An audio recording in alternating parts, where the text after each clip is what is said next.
because it's overcrowded. They can't get treatment at the school for reading difficulties because it's overcrowded. Okay, I guess what I'm asking... No, it's not. But Horace, yes, it is. These are locally funded. Horace, what I'm asking From you federal dollars. is, are you suggesting that people's actual lives, right, like these people who we're talking about who are dead, those lives are an appropriate price to pay for broader societal issues? Where do you guys keep wanting to add these words in? Because because I asked you a question and you responded by saying, well, I started the hospitals are overcrowded, the schools are overcrowded. This is I'm good. asking you, are the lives that are lost a price that you're willing to pay? We're going to keep having lives lost until we come up with a way to deal with this problem. Listen, whether it's American lives or whether it's immigrant lives, we allowed a policy that is dangerous for the country.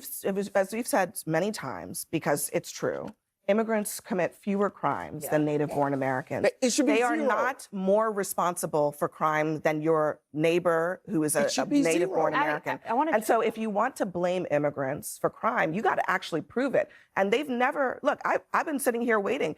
Stephen Miller goes on TV every day. He talks about it. There's no actual proof that immigrants are driving an increase in crime. He said it could be zero. I'm like, okay, it also should be zero deaths by ICE. Like, is that not a... We can agree with that, but first of all, Abby, this narrative let's let that be the last word since we all agree on that. ICE is pausing most traffic stops. And second, each ICE arrest team plans to have one agent wearing a body camera. We see this pattern over and over with ICE, right? Where they pretend that these people weaponize their cars, despite the fact that we see the video and we know that that's not true, where they are targeting the wrong people. Neither of these two had criminal records. And most of the people that are getting detained and deported by ICE, and by most, I mean over 70%, don't have any criminal record. And so supposedly there have been policy changes after Minnesota, when we saw two blonde, blue-eyed U.S. citizens killed in the streets of Minneapolis. And now, months later, it's happening again. And it feels, you know what it feels like for a person of color, for Latina immigrant? It feels like we are being hunted down by our government with impunity and absolutely zero accountability. So, I mean, to Anna's point, I mean, the issues with these types of vehicular stops have been there for a long time. And in fact, in this main incident, they said that he was shot because there was a perceived threat to public safety. There's not a lot of information to support that. But one thing that is a threat to public safety is a moving vehicle with a deceased driver in it, which is one of the reasons that you really don't shoot and kill the person driving a moving car. So where is the accountability and even acknowledgement that there's a problem here from just a straight policing perspective? Well, I think the acknowledgement is pretty clear. Please tell us. They pause traffic stops, at least temporarily, and we'll see how long that lasts. I think every stop is different, I think. But one thing that should be the same, they should all be wearing body cameras. And I know that the provisions have been made to send them body cameras. I know they're going to have at least one body camera on every team. I can't help but think that repeated shutdowns of the Department of Homeland Security caused a delay in getting these things deployed. Shut up, it doesn't matter. No matter. Body cameras here would help the public a tremendous amount. Now, in the case of Maine, no, it wouldn't. There is no video. There is at least one witness who says the person disobeyed repeated commands to stop, but we don't really know. And so I hesitate to jump to conclusions on it, other than to say this: every loss of life in any of these interactions is extremely regrettable. And it's not anything any of us should wish for. But figuring out what happened after the fact should be a lot easier than it is, and it would be made easier if the body cameras were deployed. Scott, there is some video, and there's also eyewitnesses who witnessed the driver saying, "I tried to stop." Eyewitnesses who saw the little 3-year-old in the back of the car. I mean, you are a father. The idea that this 3-year-old is going to have to live the rest of her life with the image of her father's bloodied head. Because these ICE officers shot straight into this car. You see the bullets in the windshield and killed her father in front of her with her in the back seat. It's outrageous that is happening in the United States of America. I think all of this was actually preventable. I've been working on police reform issues since I came out of law there. school. We've known body cameras are not the final solution, but when I was at the White House and Michael Brown was murdered or Philando Castile was Let's murdered, go. Philando Castile's daughter also saw them murdered in cold blood by a police officer. And body cameras should have been implemented if you're going to deploy law enforcement. Well, I struggle to even call ICE law enforcement, but deploy ICE into communities at an aggressive rate in which they did, having quotas. This was avoidable, but this was an overreach. This was a go round folks up. And quite honestly, I do think from the top down, from Donald Trump to the Supreme Court to Kristi Noem to Mark Wayne Mullum to Tom Holman, there has been this guilty until presumed innocent. And that is not actually how this country works when it is dealt with Black folks, but also now that it is brown people and this immigrants' rights justice. And to talk about Kristi Noem, and we talk about Greg Bovino, remember him, there was also this idea right after January that this was a leadership issue. It was the way that Kristi Noem and Corey Lewandowski, it was the environment and the culture that had manifested in DHS. And so you cut off the snake's head, you send her off to be a special envoy wherever, and you bring in somebody else, and now we will see a culture change. Please but when you try to amass this many officers in such a short amount of time, and then you set these goals of 2,000 per day, these situations are going to keep happening. I think it's really going to be up to Mark Wayne Mullum to figure out a way to... The other thing I'll just say about that, just real quick, is that we were also told that these things were happening in blue states because Tim Walz or the governor or the mayor in Minneapolis wouldn't help them. This also happened in Texas. So this is not about where these things are happening. This is about the policy that is being implemented by this government is aggressive and will cause people to lose their lives. It is actually an important point because in Texas, it wasn't just that it happened in Texas. It happened in coordination with local law enforcement. And it still didn't make them more accurate in terms of who they were targeting. It still didn't make it so that the actual practice of what they were doing in that moment was something that was in the interest of public safety. YouTube. So it does kind of undermine that argument. You know, you mentioned people shouldn't be presumed guilty before they're proven guilty. And I think that goes two ways. I think that also goes for law enforcement officers who more often than not are involved, when they are involved in shootings, are justified shootings. The minority these are not law of enforcement. Police-involved shootings. No, these are thugs. These people are not law enforcement. Like, no.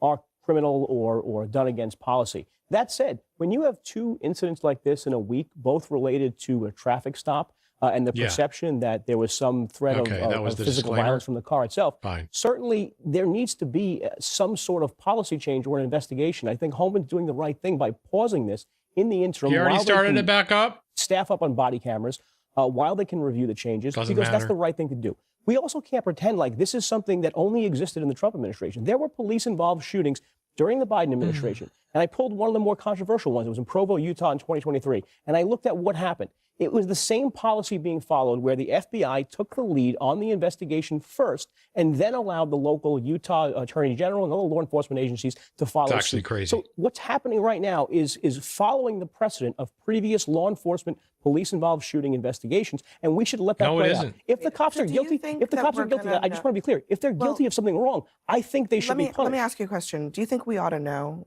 who the officers were who were involved in this? I'm sure we will. I mean, this You're sure we will? Because we still don't know who was involved in either of the incidents in Minneapolis. So it's been 7-8 months. If there is a criminal indictment of these officers, yes, I think their names should be public, just like everyone else. Same question. I mean, you're saying just let the process play out. It's been 7 months.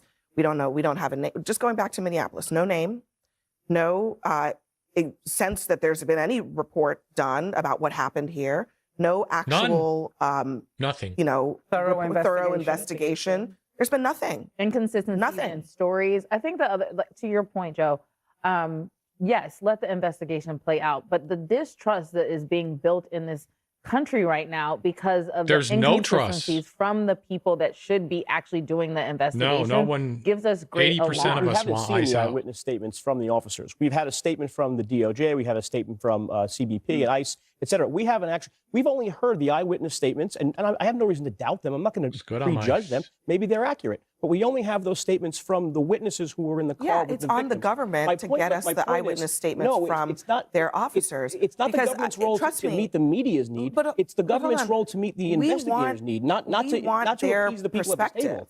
We actually want to know what they say happened. We don't want to but the problem is that political panels on TV. Aren't getting anything. But this is our government. But they actually do answer to me. Actually, I'm a voter. I'm a citizen in this country and a taxpayer. The proceedings of a grand jury, in all cases, are secretive and deliberative. Right? But we're not just some like willy-nilly observers. It is not the priority of an investigation to make sure people on TV who's going to proceed to a grand jury? And just one last point.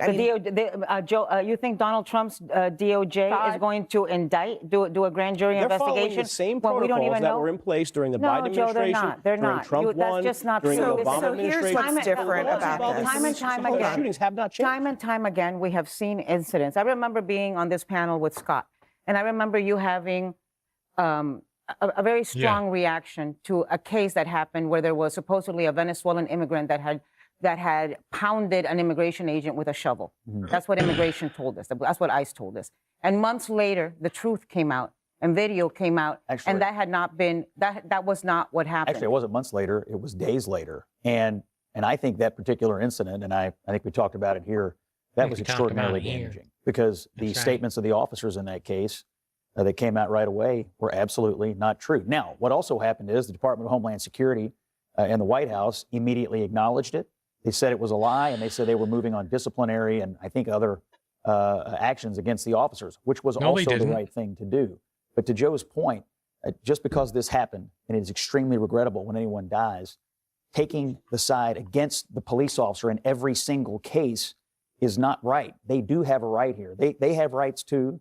The people involved have rights. Everybody here has rights, but that doesn't stop at the cops. They have rights, and they're in a very difficult situation. I think that's right, but you have to acknowledge that. They're not cops. Back to Minnesota, for example.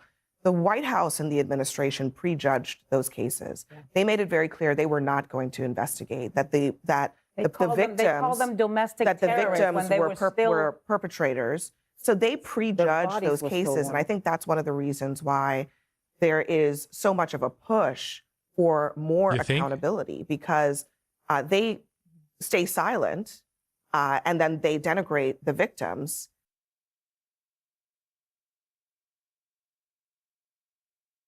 For the second time in less than a week, there's been a deadly ICE involvement. What happened? First of all, Abby, this narrative. These people who we're talking about, who are asking you. Immigrant lives. We allowed a policy that is dangerous for the country. As we've said many times, because it's true. Immigrants commit fewer crimes than native-born Americans. It should be They are not more responsible for crime than your neighbor who is a native-born American. And so if you want to blame immigrants for crime, you got to actually prove it. And they've never, look, I've been sitting here waiting. Stephen Miller goes on TV every day. He talks about it. There's no actual proof that immigrants are driving an increase in crime. He said it could be zero. I'm like, okay, it also should be zero deaths by ICE. It should be zero deaths by ICE. We can agree with that, but first of all, Abby, this narrative. Let's let that be the last word, since we all agree on that. ICE is pausing most traffic stops, and second, each ICE arrest team plans to have one agent wearing a body camera. We see this pattern over and over with ICE, right? Where they pretend that these people weaponize their cars, despite the fact that we see the video and we know that that's not true. 10. Where they are targeting the wrong people. 10. Neither of these two had criminal records. And most of the people that are getting detained and deported by ICE, and by most I mean over 70%, don't have any criminal record. And so supposedly there have been policy changes after Minnesota, when we saw two blonde, blue-eyed U.S. citizens killed in the streets of Minneapolis. And now, months later, it's happening again. Yeah, and it feels, you know what it feels like for a person of color, for Latina immigrant? It feels like we are being hunted down by our government with impunity and absolutely zero accountability. Let's go. So, I mean, to Anna's point, I mean, the issues with these types of vehicular stops have been there for a long time. True. like Chicago is because one thing, right? And this is because of another. The Chicago thing's a little different because you can't just end it. You know, it's a class struggle, etc. Blah blah blah. But like, and in fact, in this shouldn't be happening. They said so. Even though it's only 10 people compared to like 200 in Chicago, the outrage is going to be bigger by a magnitude, right? Because people look at the Chicago thing like, oh, whatever, I don't want to deal with it. Fuck, fuck. This is in their face, and especially for the Latino community, like she's saying, right?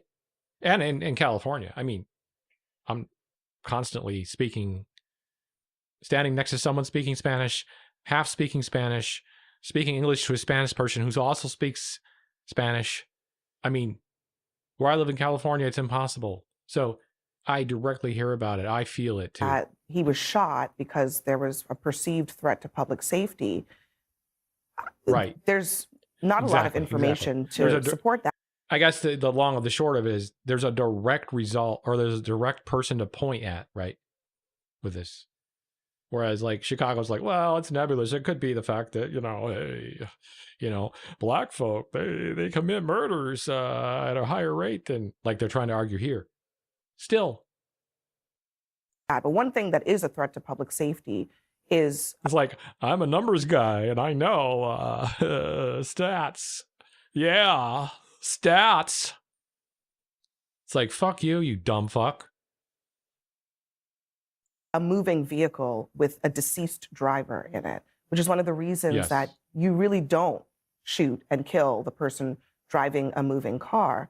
So where is the accountability and even acknowledgement that there's a problem here from just a straight police? See if you can find me on YouTube by searching. Could you do me a favor? So they're eating the pets of the people who live there. Policing perspective. That's right. Well, I think the Thanks for the reminder. Clear. They've paused traffic stops, at least temporarily, and we'll see how long that lasts. I think they're eating the dogs. Every stop is different, I think. They're eating one the thing cats. That should be the same. They should all be wearing body cameras. And I know that the provisions have been made to send them body cameras. I had to replay this because this is... Now he's the liberal in the room. Isn't that great? I know they're going to have at least one body camera on every team. I can't help but think that you should be able to find me live on YouTube right now, vertically. Repeated shutdowns of the Department of Homeland Security caused a delay in getting these things. And you can also watch me vertically on Twitch and horizontally. Oh, good. Okay, I just wondered if I was shadow banned or... Because I was banned for 10 days or like 2 weeks for things deployed, playing a movie. But no matter, mistake. Body cameras here would help the public a tremendous amount. Now, in the case of Maine, there is no video. There is at least one witness who says the person disobeyed repeated commands to stop, but we don't really know. And so I hesitate to jump to conclusions on it, other than to say this: every loss of life in any of these interactions is extremely regrettable. Yeah, YouTube's like it's that. Not anything I'm just any not of us popular should enough. wish for. But figuring out what happened after the fact should be a lot easier than it is, and it would be made easier if the body cameras were deployed. Scott, there is some video. Literally want to pick it up there. If I have vertical, like I can post shit. I can post clips. So. And there's also eyewitnesses who witnessed the driver saying, "I tried to stop." Eyewitnesses who saw the little 3-year-old in the back of the car. Yeah. I mean, you are a father. Before he the died. idea that this 3-year-old is going to have to live the rest of her life. Look at him triple blinking. Like he knows he's a son of a bitch. He knows it. God, the payday must be so fucking good for this. Man, I want to see that kind of money. No, actually, I don't. Never mind. I don't want to be corrupted. I'm good. Thank you. That kind of money only comes from corruption. We know this. With the image of her father's bloodied head. Oh, YouTube is so strict by a mile? Holy shit. Like, I'm surprised. They actually, YouTube insta-bans you live. Because these ICE officers Twitch doesn't ever do shot that unless straight you're into absolutely this car. violating, You see, like running around naked showing penis. Then they might ban you live, but I don't know. The bullets in the windshield. and killed her father in front of her with her in the back seat, it's outrageous that that is happening in the United States of America. I think all of this was actually preventable. I've been working on police reform issues. Yeah, as long as you can paste my name since I came out of law school. We've fine. known body cameras are not the final solution, There's a but link when in I was at chat, the White too. House and Michael Brown was murdered or Philando Castile was But I just want to murdered, know if you could find me Philando Castile's searching. child also saw him murdered in cold blood by a police officer. And body cameras should have been implemented if you're going to deploy law enforcement. Well, I struggle to even call ICE law enforcement, but deploy ICE into communities. It's not at law an enforcement, aggressive like I rate said in which already. They did. Having Let's not quotas. call it that, okay? This was avoidable, but this was, an overreach. This was a go round folks up. And quite honestly, I do think from the top down, from Donald Trump to the Supreme Court to Kristi Noem to Mark Wayne Mullum to Tom Holman, there has been this guilty until presumed innocent, and that is not actually how this country works when it is dealt with Black folks, but also now that it is brown people in this immigrants' rights justice. And to talk about Kristi Noem, and we talk about Greg Bovino, remember him, there was also this idea right after January that this was a leadership issue. It was the way that Kristi Noem and Corey Lewandowski, it was the environment and the culture that had manifested in DHS. And so you cut off the snake's head, you send her off to be a special envoy wherever, and you bring in somebody else, and now we will see a culture change. But when you try to amass this many officers in such a short amount of time, and then you set these goals of 2,000 per day, these situations are going to keep happening. I think it's really going to be up to Mark Wayne Mullin to figure out a way to... The other thing I'll just say about that, just real quick, is that we were also told that these things were happening in blue states because Tim Walz or the governor or the mayor in Minneapolis wouldn't help them. This also happened in Texas. So this is not about where these things are happening. This is about the policy that is being implemented by this government is aggressive and will cause people to lose their lives. It is actually an important point because in Texas, it wasn't just that it happened in Texas.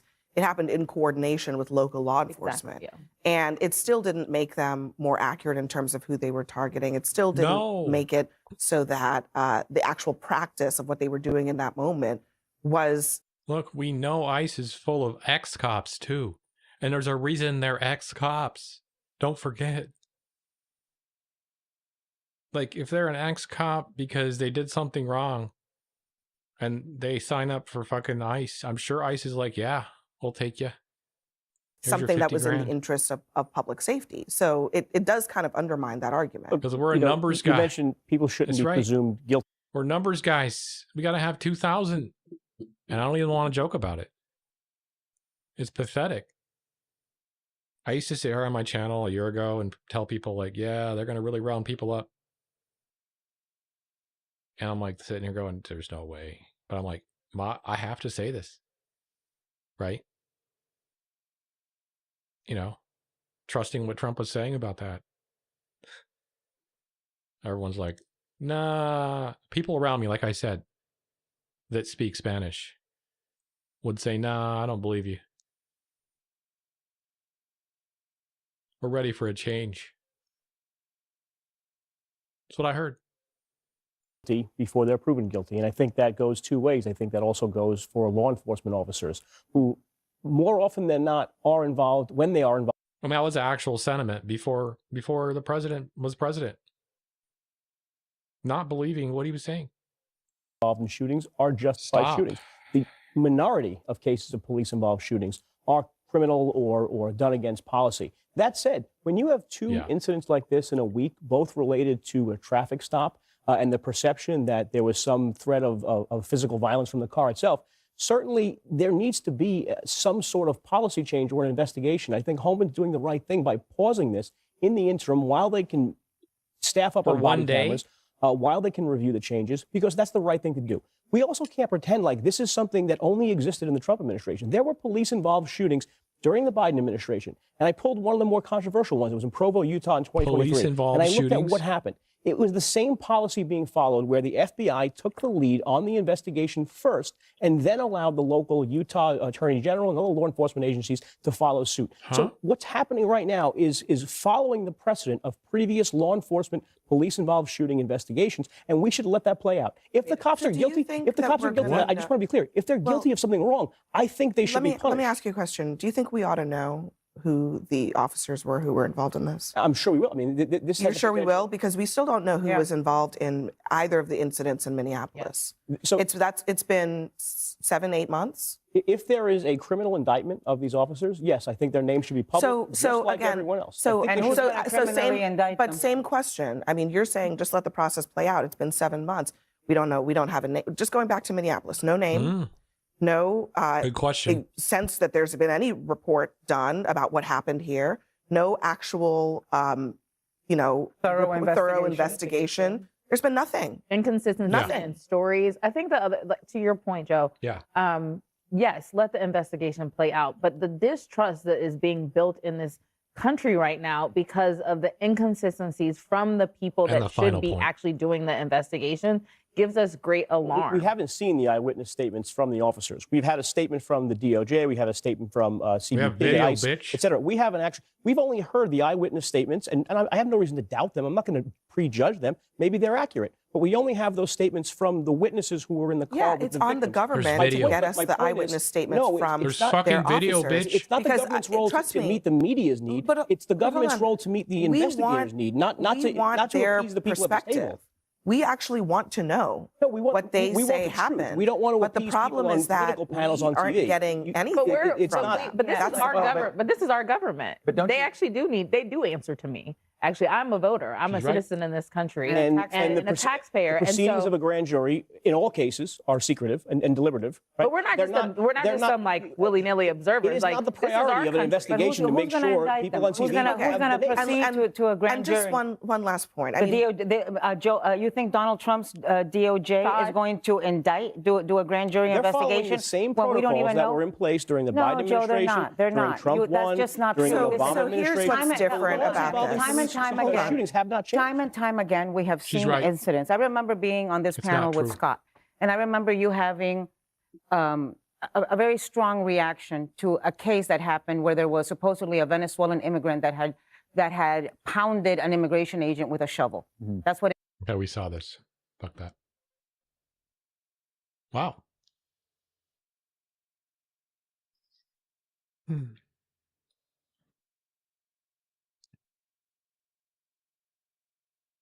All right, where's my playlist, chat?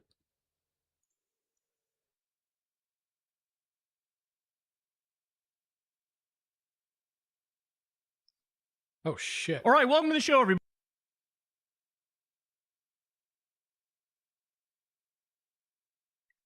Yeah, I think I'm going to skip that. Do that, and do that. Yeah, we're good.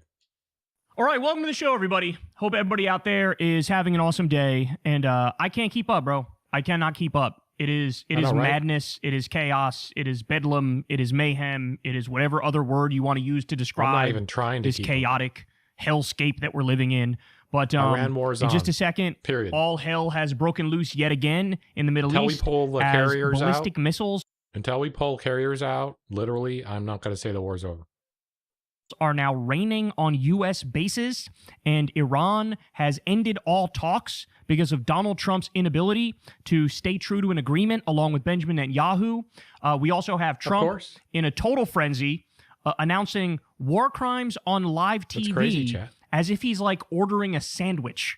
Okay. I mean, this guy is so out of his own head. It is insane to witness. Later on, I'll have 2 nuclear bombs. 1 in the morning and 1 at night. It'll be fine. We have Trump panicking as 3 separate federal judges drop fatal verdicts. That just one after the other. Massive L after massive L after massive L. You do not want to miss that at all. Also later on, Gavin Newsom cucks himself to Israel in a viral humiliation And I have to say, this stuff is beginning to catch up with him, bro. I don't know. I haven't seen him lead a poll in a while, and I think it's because of stuff like this. He's not going to run for president. And then also, a Democratic socialist goes on Fox News and smacks around the Fox host. That's glorious. And Joe Rogan absolutely ruined comedy, as I will prove to you today, because there's this new right-wing comedian, which is the culmination of everything the Rogan sphere has vomited out over the past decade. So we'll talk about all that and more. You guys know the drill, man. Do me a big favor, subscribe to the channel, click that bell icon. You can also support the show on Patreon. Remember, there's real independent media. I've never talked to an advertiser, never done an ad read. That wouldn't be possible without you guys giving $1 a month, $2 a month, insane. $5 a month, tipping with that thanks button on YouTube. So from the bottom of my heart, thank you very much for keeping this. Of course, he is doing it full time with his wife. Show going. You can also sign up for Crystal Kyle and Friends on Substack. I believe we have Joy Reid coming on this week. Really looking forward to that. This is how you got to do it. And then also go sub to Corin's World. And today is my boy Corin's birthday. Everybody go wish him a happy birthday. If I had 10 hours, I just tweeted about it.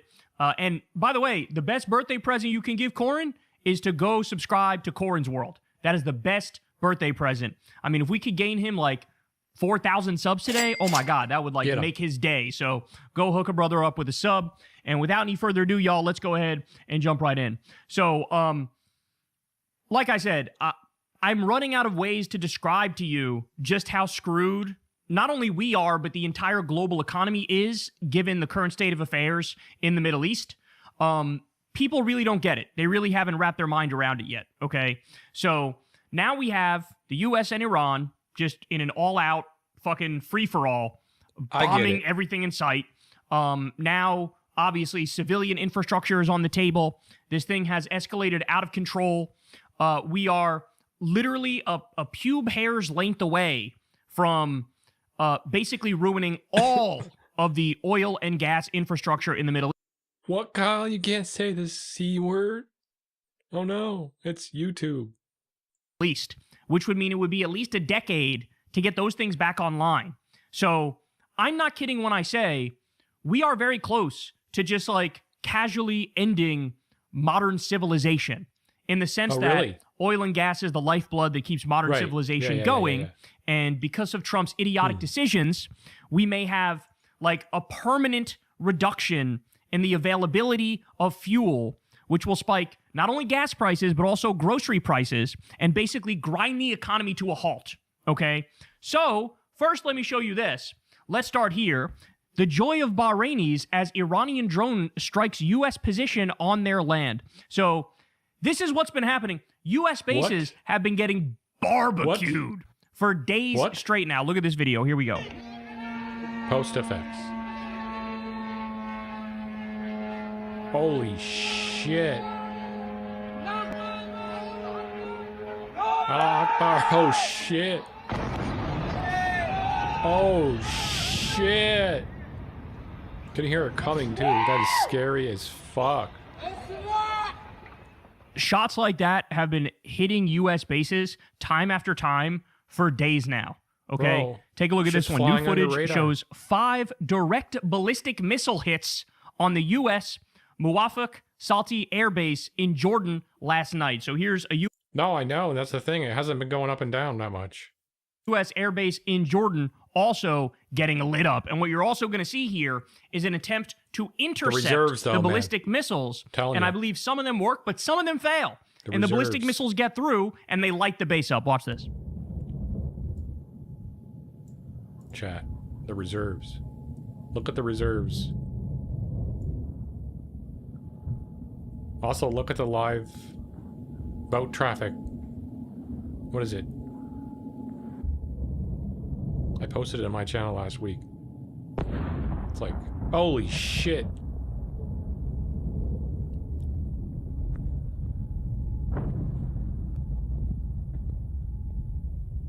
Bro, give some context. That's more than 4, isn't it? Woo! I know, it's insane, right?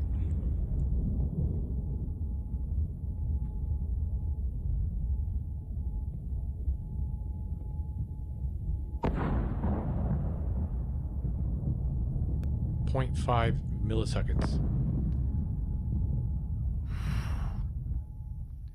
Damn. That's okay, a so let me lay this direct out for you. Dropside News says U.S. Central Command says it completed a 7-hour wave of strikes on Iran, ending at 10 p.m. Eastern Time Tuesday, hitting dozens of military targets near the Strait of Hormuz and along Iran's coast. CENTCOM said fighter aircraft, drones, and naval vessels targeted Iranian missile and drone sites, naval capabilities, and coastal defense systems. The operation began 1 hour before the U.S. resumed its naval blockade of vessels traveling to or from Iranian ports. CENTCOM Commander Admiral Brad Cooper separately accused Iran of attacking 7 commercial ships over the past week, leaving nearly a dozen civilian crew members killed, missing, or wounded, and launching dozens of missiles and drones toward neighboring Gulf countries. Now, by the way, let me pause to point out here yet again, all of these ships. Is he starting to start a storm in a teacup? Oh, yeah, you're right. That Iran has attacked in the Strait of Hormuz. They got multiple warnings beforehand. And the reason why Iran ended up attacking them is because those ships with U.S. backing are in violation of the Memorandum of Understanding. The Memorandum of Understanding says, through the pre-approved route that Iran shows everybody, because the rest of the strait is mined, okay? And also now Iran and Oman control the strait. And so under the Memorandum of the U.S. cannot take these other routes. Well, the U.S. has been flouting the Memorandum of Understanding and taking these other routes, putting everybody at risk, too, by the way, I should also point out, because like I said, the rest of the areas are mined. And so they got their forewarning. They didn't listen, probably because the U.S. military said, no, you're going to continue. You're not going to listen to the warning. And then they ended up getting blown up. That's point number one. Point number two is they say, oh, we hit all these different military targets. Well, I'm about to show you in a little bit. That is not true. Okay. They've hit plenty of non-military targets, as you'll see. Okay, according to Axios, Donald Trump held a Situation Room meeting Tuesday to discuss a major expansion of the U.S. military campaign against Iran. The sources said the meeting focused on plans for devastating strikes on strategic targets across Iran beyond the current operations around the Strait of Hormuz. The meeting came after U.S. forces launched another wave of strikes on Iran, carrying out a 7-hour operation that hit dozens of military targets near the Strait of Hormuz and along Iran's southern coast, including missiles and drone sites, naval assets, and coastal defenses, according to CENTCOM. So, as we have now multiple rounds of bombing orgies that Trump approved, okay, as that's going on, they have a meeting in the Situation Room where Trump goes, let's bomb more. Let's do another attack. Let's do a different kind of attack. I'd love to keep attacking. We should keep attacking. That's great. And by the way, all the people, so-called nominally anti-war people, were in this meeting fucking nodding along and agreeing with Donald Trump, like J.D. Vance, who pretends to be anti-war. Then the second he gets behind closed doors, that's a great idea, sir. I'll be your little cuck boy, sir. Absolutely. Let's murder more Iranians, sir. That's what's going on. All right. Breaking, Iran hit another tanker this morning in the Strait of Hormuz, the 4th in just a few hours. So Trump came out the other day and posted that we're going to control the strait from now on because we're the guardian angel of the Middle East. We're going to control it. And also, we're going to charge people 20% to use the Strait of Hormuz. Now, Marco Rubio and everybody in the regime had been saying, nobody can charge anything to use the Strait of Hormuz or any strait. But the waterways are guaranteed open. This is the U.S. Superpower guarantee, free and open maritime trade. So they go from saying everything's free and open on the water, and that's a guarantee, to actually, we're going to charge 20%. That's what we're going to do. And so a bunch of people got in Trump's ear and they said, hey, you fucking jackass, that'll tank the oil markets even more. We already have a supply shortage, which is about to get a hell of a lot worse. And you want to add 20% on top of an already struggling oil market. There's not a lot of movement. Idiot? Are you trying to destroy the global economy? And also, we were just running around telling everybody, we're guaranteeing open trade. And now you say, we're going to charge more than what Iran and Oman were going to charge to use the strait. So again, he shoots himself right in his tiny little mushroom cock, okay? Makes himself look like an idiot. And then he has to come out and clean it up, presumably because literally everybody in his orbit was like, look, we know we're all your little cuck boys and we agree with everything you say and do, but this even crosses a line because this has like the IQ of a potato. Okay, this decision has the IQ of a potato. So he says, oil is flowing like never before thanks to the awesome power of the United States military. Hilarious. The opposite is true. A special salute to Secretary of War Crimes, Pete Kegsbreath. Oh my God. they're doing a self-suck-off session after they're destroying the global economy and plunging us into World War III. Chairman of the Joint Chiefs of Staff, Dan Kane, and Commander of the U.S. Central Command, Admiral Brad Cooper. Because of them and all members of the most powerful military anywhere in the world, by far, the Strait of Hormuz is open to all ship traffic except for Iran. That's all total bullshit. You can see it now that there's like no traffic through the Strait of Hormuz. But to the extent there's any ship, like the odd ship here and there that get through, it's an Iranian ship. It's Iran or its allies. And that is because of their lying, violent, malicious leadership, which is taking them down the path of total destruction. We will therefore have a full blockade, but only ships coming to an end to and from Iranian ports or carrying anything that have to do with Iranian cargo. Based on highly productive conversations with Middle East leadership, I have decided to replace the 20% United States reimbursement fee with trade and investment deals that various Gulf states will be making in the United States. So in other words, oh, did I say 20%? 20% charge? Oops, everybody told me I'm a fucking moron, and I realized I got to U-turn out that bitch. Okay, humiliating. Here we go. Hormuz letter says, breaking. Iran announces its full withdrawal from the Memorandum of Understanding due to U.S. violations, with Iran's Deputy Foreign Minister, Garibaldi, saying Iran will exercise full sovereignty over the Strait of Hormuz, no matter the costs, including Oman's half, adding that while Oman is normally one of two countries controlling a strait, for national security reasons, Iran must control all of the strait during wartime now, per Tasnim. Okay, so basically what that means is whatever sort of minor concessions Iran made before to accommodate the U.S., now they're saying, fuck all those accommodations. We're done. We're not even going to work with Oman to run the strait. Now just we're going to run the strait. Garibaldi said that the U.S. not only violated the agreement, but completely dismantled it, especially with the naval blockade on Iranian ports, ships, and customers that has taken effect 1 hour ago. Garibaldi adds Iran will never request negotiations with the United States. Will never request negotiations with the United States. Trump and Netanyahu fucked this up so bad. The axis of Epstein fucked this up so bad that Iran is saying, not only are we not going to talk to you now, we are never going to talk to you as long as you're in power.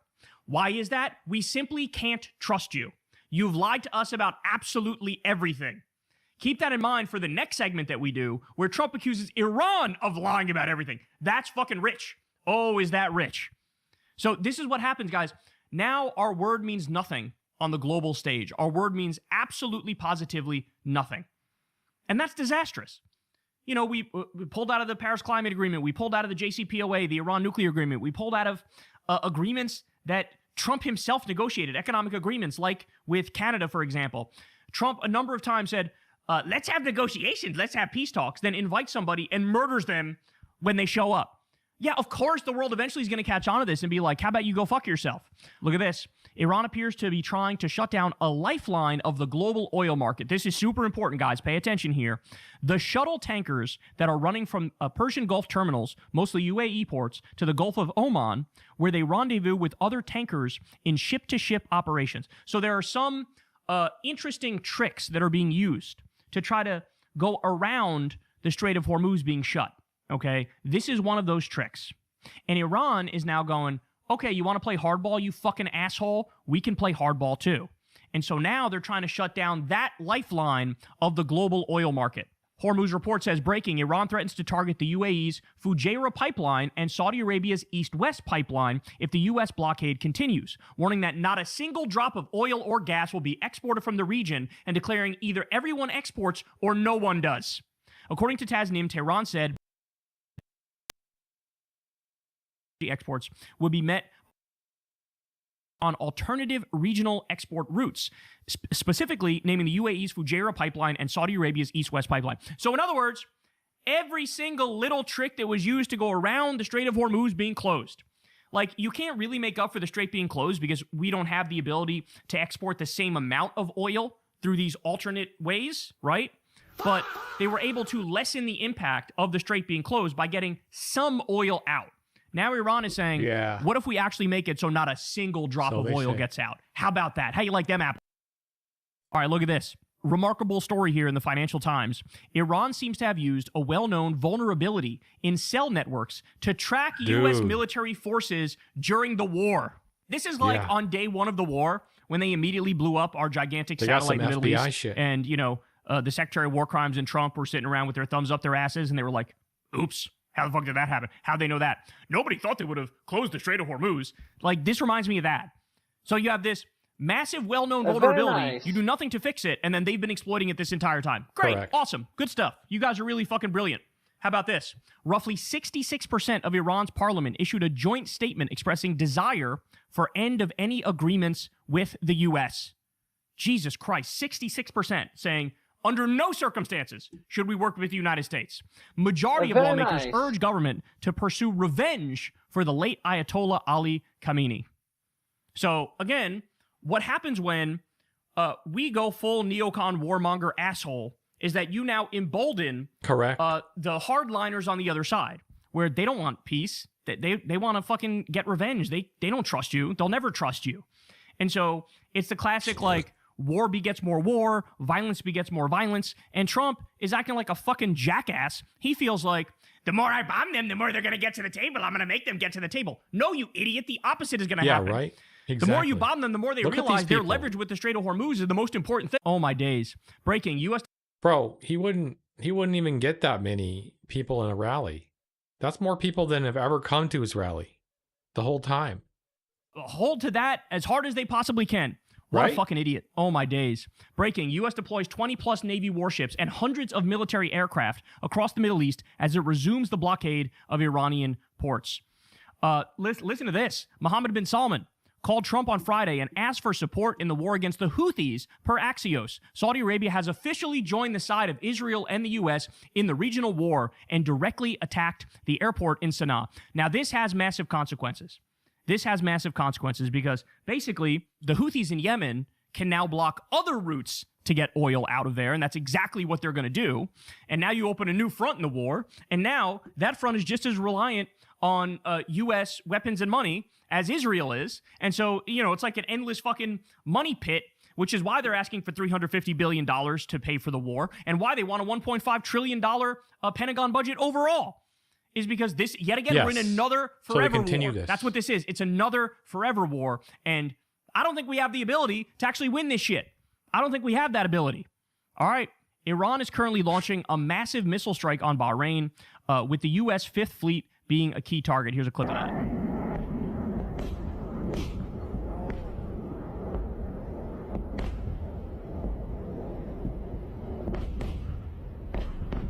Ouch. As Professor Morandi says, last night the Trump regime bombed civilian infrastructure, a wheat silo, a water bottling factory, as well as a dormitory for conscript soldiers. Meanwhile, Iran focused on U.S. military assets, including equipment stored for a ground operation in Bahrain. All right. How about this one? U.S. CENTCOM says they bombed southern Iran for 7 hours tonight. And then here's some of the video of the stuff that got bombed, okay? These tiny little dingy-ass fishing boats. This is some of the stuff that got bombed. They're like, we're bombing their navy. As is pointed out here by Amir, aside from the fact that these are small, privately owned boats, it reveals the absolute desperation of the U.S. They are bombing to bomb, bombing to hurt civilians while having no effect on Iran's military capabilities, while Iran is hammering U.S. assets all over the Middle East. Meanwhile, it's going to take days before the U.S. has exhausted its stockpile and strategic oil reserves. Meanwhile, USIS has made sure that not a single soul in Iran would want to negotiate with them ever again. Yes, Iran is suffering tremendously, but it has been suffering for decades. At least now there is a chance that the suffering might have an end, either by defeating the enemy once and for all, or by being annihilated. These are the two options left for Iran, winning or dying. The U.S. options are to either continue this madness or to stop committing genocide, pack their shit and go home, and maybe pay a 2% fee for the endless crimes they have committed. So, ladies and gentlemen, as I keep trying to warn you, as I keep trying to tell you, this is worse than the worst case scenario. I genuinely and sincerely don't know how much longer until gas prices skyrocket. The supply basically runs out. You know, you have like a permanent, 20% shortage or more. And at that point, I don't know what happens. Are we talking about rationing gas? Are we talking about $7 a gallon gasoline? Are we talking about grocery prices skyrocketing? One thing I fear is that people not being able to afford the diesel for trucks that deliver food to like rural places. So you could have not just gas prices going up, but like genuine food shortages. Gas is $7 here. They're really gambling with the future of the world here is what they're doing. And I don't know. They're really, I really think it comes down to the fact that they're genuinely just stupid. They're a bunch of baboons. And in the same way that like They denied and downplayed when it came to COVID until like, Son of a bitch. people were dying left and right. It's sort of like a similar situation here. I think Trump and the Secretary of War Crimes and Stephen Miller and all these idiots may have convinced themselves that like, hey, gas it's high, but it's not like, it's not apocalyptically high yet. They may have convinced themselves that like coasting on the Strategic Petroleum Reserve was actually okay. And like, we're not in horrible shape. But again, what happens when we get to the operational minimum and you can't really get anything else out of the Strategic Petroleum Reserve? Chaos. Chaos is what happens, and economic collapse is what happens. And everybody's way too calm about what's likely to come. I don't think people have any idea about what's likely to come. I said it before, I'll say it again. Donald J. Trump, Benjamin Netanyahu, the axis of Epstein, do everybody in the world a favor. Hold this big, fat, juicy L, you bitch. Hold this big, fat, juicy L. You lost. You lost. You fought Iran. You lost. They control the Strait of Hormuz. They control basically every avenue by which we can get oil to the West. They control it. They have veto power over the global economy. There's nothing you can do to stop it. Now you're in a corner. And what's Trump likely to do in a corner? Get even dumber, get even worse. And so what I fear is a ground invasion. What I fear is attempting to take Karg Island or the other little oil islands that they have there that are strategically important in Iran. And there is no way that goes smoothly. 0% chance. Iran has won this war, full stop. It's all over but the fucking acknowledging of the fat pedophile rapist con man. And the sooner he acknowledges it, the better. Hold this big fat juicy L and, apologize for what you've done and agree to all of the terms Iran is demanding, because you know what? They're correct in those terms. Hey, y'all, do me a favor and like and subscribe. It helps out big time in the algorithm. Click the bell as well for notifications when videos drop, and watch that video on screen now. Looks bad. You know you want chart to. Go down. Let's do a little check-in on how pathetic, weak, and what freak shows the people that we oppose are. We are the opposition party to this insanity. Chart go down on First, I want to do a little check-in with Miss Press Pants, good. as I like to call him, Jesse Waters, who's sitting down with Scott Bessent, joking about, wait for it, the Trump baby boom. Play the clip. Triple match. Triple match. We're having a lot of babies. We want people to have babies during the Trump administration. Exactly. You can claim the 1,000, the vice president's done it, chief of staff, the Caroline Leavitt. So what about you? Stephen Miller. Jesse. So, you guys are very busy. We know what their hobby is. Just a couple of queens talking about breeding, just shooting the shit in the hallways of wherever they were, the White House, the East Wing, just talking about breeding. Like, really, Jesse? Like, out of all the people in the cabinet, you're talking to Scott Bessent about breeding? These people are so weird. It's so weird. I thought they were on Fox News going bananas because birth rates were declining just like 2 weeks ago. Here's the thing, and I'm petty. Did you notice when Jesse Waters said Stephen Miller, he just lit up like a Christmas tree? I mean, his smile started just shooting bright stars. It's fucking weird as shit. I think Jesse Waters is the only human being on earth that thinks Stephen Miller is attractive.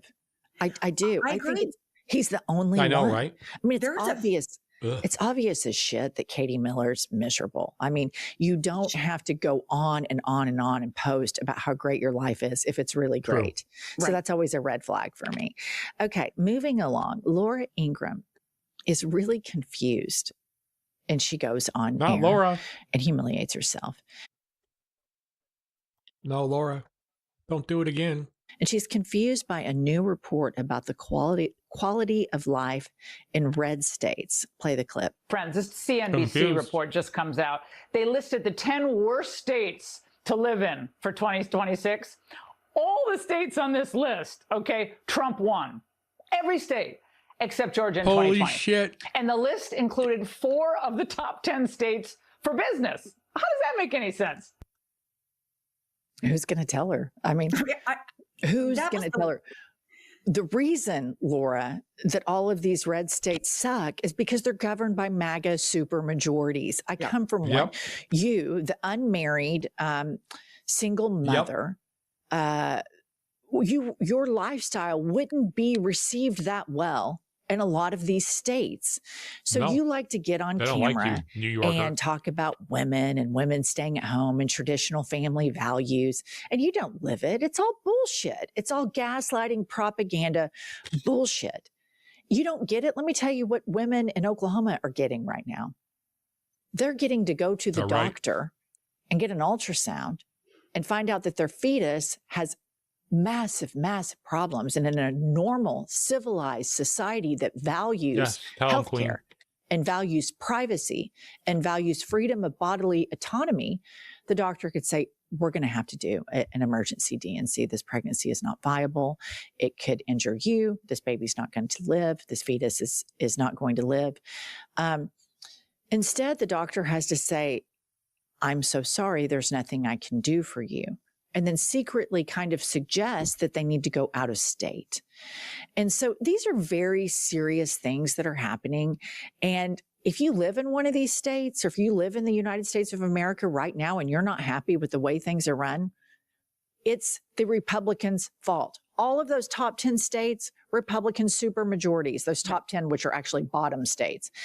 The United States of America right now, if you're not happy, these are Republican policies. This is what they do every single time. But there's a great bargain in there somewhere where white people are okay with these things as long as politics don't affect them. But now the wreckage is so massive that it will affect you, and it's going to affect everyone. And if you don't think that MAGA politics will affect white people, ask Mike Pence. Yeah, they would have killed him. They would have killed him had they found him. I am always so glad when you make that reference, because I forget about that. And you're absolutely right. And I would just add to what you're saying. The only thing I would add is, out of those states that she's talking about, four require the 10 Commandments be put in their public schools. And the others have tried. Oklahoma's tried. The Supreme Court said no. The Oklahoma Supreme Court said no. So that's another through line with these. This is the Bible Belt galore in these states. So that's just another through line. Yeah, the Bible Belt states, if you look at all of them, like Little Moses, Mike Grinder, Johnson's home state, he doesn't do anything to advocate for Louisianans. It's all just being a trad wife to Donald Trump and monitoring his son's porn and probably doing gay stuff at night. That's just my personal opinion that I think he does. But then if we move on, a leaked tape reveals that Caroline Leavitt, threatening CBS during an interview, will sue your ass off. Play the clip. Make sure you guys don't cut the tape. Make sure the interview is out in full. Yeah, we're doing it. Yeah. Said if it's not out in full, we'll sue your ass off. I mean, this is just so typical. This is the way these people govern. It's just the optics of everything. Caroline Leavitt is a embarrassment of a human being. She is a hypocrite of the highest order. The duplicity in which she engages daily is so dangerous and breathtaking. And all of these women in the Trump regime that are carrying water for the patriarchy are going to be the first to drown. Look no further than Kristi Noem and Pam Bondi and Tulsi Gabbard. And eventually it's going to come for Caroline Leavitt too. None of this is going to age well. And that's what fascinates me so much about the MAGA brain, is how short-sighted it is, how impulsive it is. And like, you can tell these people think that they're going to be in these positions forever. And they just, to me, it's the weakest thing on the planet to be a wealthy person and then go vote for yourself. Like, it's the grossest thing that people can do. Be a wealthy person that fights for the everyday man. And so we have this late stage Versailles shit going on, mixed with some Nazi shit going on. Yeah. And the people that could stop it are the first to bend the knee, the very first. The very first, the ones that are throwing the most money at it. And just, I have a personal animus to Caroline Leavitt. Another, here I am on my soapbox again, but another thing you hear from Caroline Leavitt 24/7, 365 is what a big Christian she is. Just like the 10 Commandments in the school, like there is a through line between the cruelty and the super Christians. There just is. Yes, and I believe they use this intentionally. It's Christian signaling. They Christian signal to the base so that when they're lying and when they're talking about really immoral things, the non-critically thinking base, the evangelicals, can go, oh, well, she's a good girl of the Lord. She wouldn't lie when she's wearing that cross. There's just not a lot of critical thinking abounding there. But here's some GCT. This is crazy. Okay. There is a rumor circulating on Twitter about the family of Tyler Robinson. And Tyler Robinson is, of course, the alleged shooter of Charlie Kirk. So pop this up. Spencer Hakimian posts, Nick Shirley and Tyler Robinson are first cousins. Nick Shirley was Charlie Kirk's last ever guest. Well, who's Nick Shirley? Leave this up real quick, Kylie. Who's Nick Shirley? Nick Shirley is the guy that lied about the Somali daycare fraud that started all of the ICE provocations. One could argue was the impetus that led to the government-sanctioned murders of Alex Preddy and Renee Good. So Grok fact checks this, and this is, of course, Elon Musk's often lobotomized AI robot on X. And he says, yes, according to public Utah family records and genealogy details shared online, Tyler Robinson and Nick Shirley's mothers, Amber Jones Robinson and Britt T. Jones Shirley, are half-sisters sharing the same father. That makes the two men half first cousins. And that is just, if this is true, if this internet rumor is true, I mean, Candace Owens is going to lose her fucking mind first and foremost. But what are the odds of that? You know, they're just not. Right? Yeah. This is so crazy. And I had plotted an hour today to get to the deep, dark bottom of that. I mean, I had set it on my calendar. Penciled in a deep, dark investigation into your day. Then you reminded me there's no one better to conspiracy theory break down the candidate. I mean, she's going to get right down in the bottom. Here's the thing. I wonder the same thing. I don't want to be a conspiracy theorist, but the odds of this are just so very small. And there's a cover up here and it's screaming and yelling. And I want to know the details because I think it's darker than even what I can imagine. You know, when this first happened, as I was reading into it, they drew parallels, people in media and pundits, to the Nazi Germany's Reichstag fire, where there was an intentional fire in the Reichstag to give Hitler even more power to erode civil liberties. And that's an extraordinary claim. But when I saw the way they rolled out afterwards, hundreds of people got fired from their jobs for calling Charlie Kirk a racist after he was dead, which is completely fine to do. Like Rush Limbaugh is dead and he was a race baiting, lying, poisonous MFer. Piece of and shit. That doesn't change it. Lindsey Graham is dead. We can't, post-mortem come out and be like, oh, he was so great. Somebody's death doesn't mitigate all the shitty things they did when they were alive. And Charlie all of a sudden Kirk you're dead and you're a good person. And trafficked in the lowest, most caustic, toxic. Yeah, notice they don't play his videos. Disruptive, destructive mindsets They've out there. never played him on Fox. And one of them is all this gun shit, which eventually killed him. And ironically, his biggest benefactor, this old guy who funded Turning Point, Turning Point pushed all this anti-vax, no mask shit. Well, he died of COVID. Knowing how they rolled it out, and then I watched the funeral, and then I listened to Stephen Miller's speech at the funeral. It was so Nazi-esque to its core. I don't think that it is conspiratorial right now as an American to say, I do not trust Donald Trump or anybody that would work for him. We know in Trump 1.0, Washington Post kept a lie tracker and they stopped counting at 30-something thousand lies that this man told. Well, we know now his lies are even more impugned and exacerbated by the sycophants surrounding him and the guardrails that the little Moses Mike Grinder Johnson have removed and the Supreme Court have removed.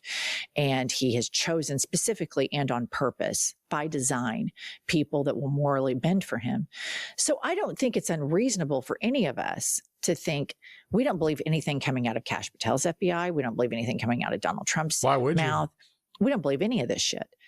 You have no reason to. What's always been problematic for me about Charlie Kirk's death is the way they all immediately swung into actions afterward. And the people that ended up getting... Yeah, and then they don't show the videos of him talking. Like, he's such a great guy. Fired for posting something. And like, Charlie Kirk was a racist piece of shit. I'm not sad if somebody posted that, which is no different than the shit Trump says when anybody he doesn't like dies. Right. They have all sued and they've won in court because it's free speech.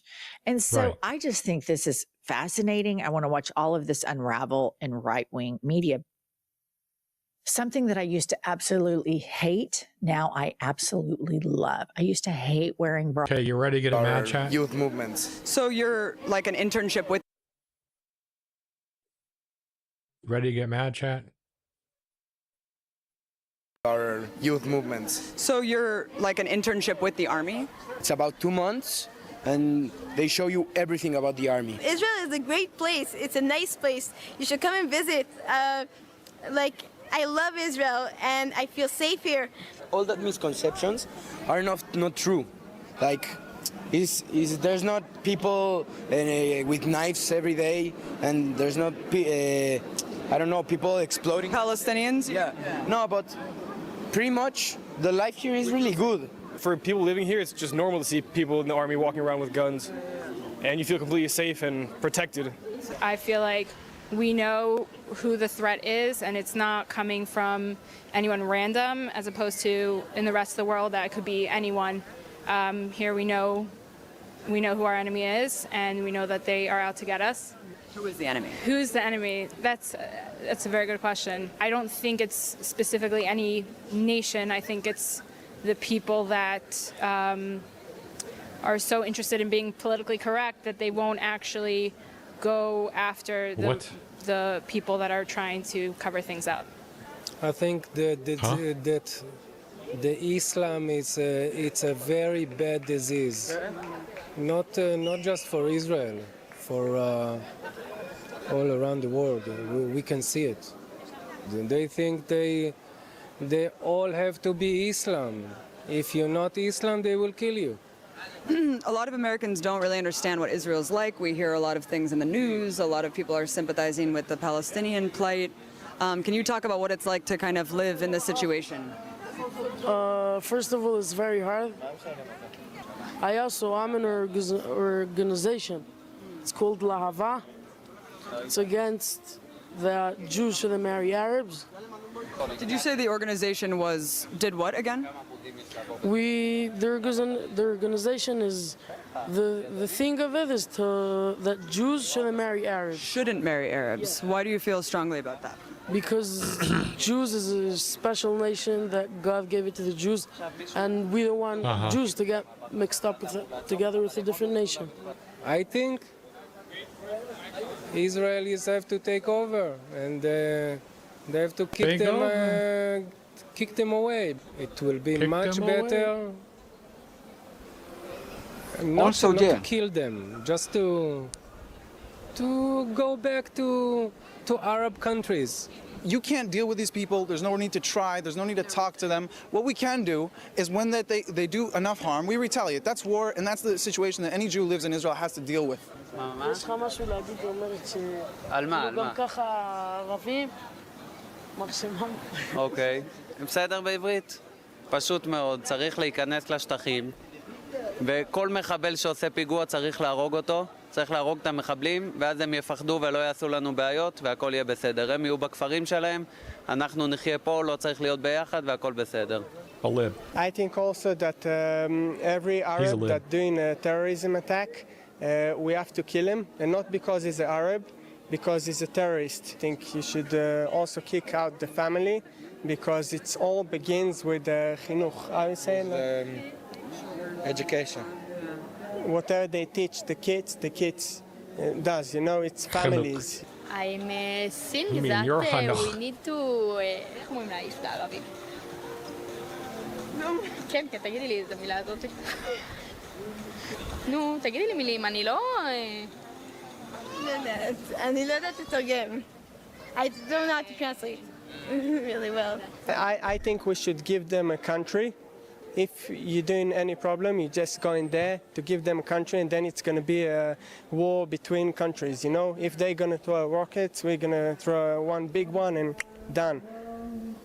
I don't think there's any answer to Looks it. at the camera. There's only one way, like, I would carpet bomb them. You would carpet bomb them? It's the only way you could deal with it. Like, or try to stop them a different way. It never worked. You mean all Arabs or Gaza or? I believe that they, like, I hope to believe they're not, but I do think they are, because I don't trust them. You can't trust them, and that's the only way I believe that. The only way is just to stop it completely. I think that we're Disgusting. miserable. The Arabs make a פיגועים, and we need to kill Arabs. No. Okay. We'll talk about this later. All right, cool. Well, there is also Jewish civilians that hate Arabs. Yeah, I'm not saying, laugh. but we have also people that like the Arabs and everything, like Smolanim. I think another thing that the Jews should have rights to hate them. I think we have the right to hate them. I don't see a reason why not. I wouldn't trust any of them. To better understand this mentality, I also talked to Ronnie Barkin, a Jewish Israeli citizen who grew up in the country and is now an ardent critic of the notion of a Jewish state.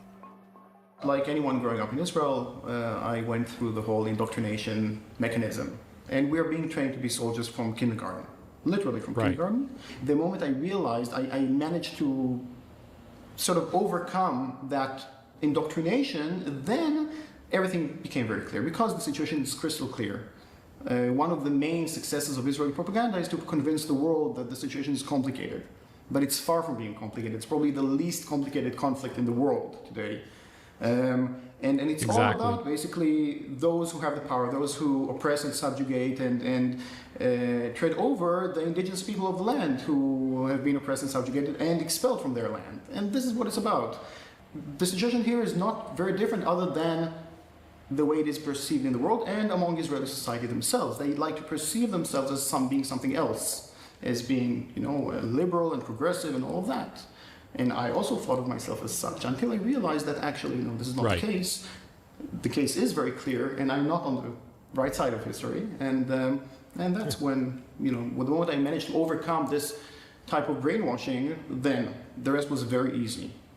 The State of Israel is all about creating a place which is for one select group and only that. It's not only the fact that they wanted to take over, to usurp the land and the resources and all of that. It's also about this exclusive nature of the place, that this is ours and only ours.